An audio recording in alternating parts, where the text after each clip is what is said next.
Un livre que je trouve particulièrement intéressant à lire, qui peut vous aider dans votre relation amoureuse comme dans vos relations amicales, c'est le livre «Comment se faire des amis». Dans ce livre, une vérité nous frappe, c'est que l'être humain se sent, dans 99 des situations, innocent, même lorsqu'il a tort. Et le juger ne fait que réveiller son ego, nourrir la rancune et créer une guerre d'orgueil. Dans ce livre, il démontre que, en amour comme en amitié, enfin surtout en amitié parce que lui il parle d'amitié, mais moi j'aime transmettre ça dans l'amour, accabler l'autre détruit la confiance, alors que valoriser ses efforts amène à une transformation. L'être humain apprend 1000 fois mieux lorsque l'on met en avant sa lumière plutôt que ses ombres. En d'autres mots, l'être humain apprend 1000 fois mieux lorsqu'on le valorise, lorsqu'on lui le complimente plutôt que le contraire. Il parle du fait que nous portons tous ce même besoin essentiel,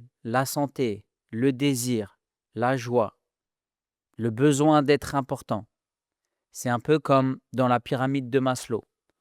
Le besoin d'être important est au sommet de cette pyramide avec le besoin de se nourrir et le besoin de se loger. Alors quand un couple nourrit ses besoins essentiels au lieu de les mépriser, alors les liens deviennent solides. Aimer, c'est offrir à un autre un espace où il se sent vu, respecté et élevé. C'est ainsi que naissent les relations qui durent, dans la compréhension profonde de notre nature humaine et dans la volonté de créer chaque jour un climat où l'amour peut respirer.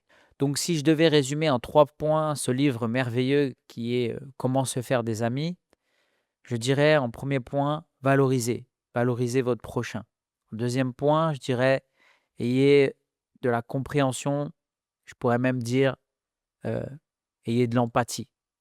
Et le troisième point, je dirais, prenez du recul, prenez de la hauteur. Si cette vidéo vous a plu, n'hésitez pas à laisser un commentaire. Je sors un petit peu encore une fois de la technique photo et de l'organisation des mariages, mais il me semble que parler d'amour, parler de relations humaines, c'est tout aussi important si on veut que le mariage soit une réussite. Allez, à bientôt mes amis.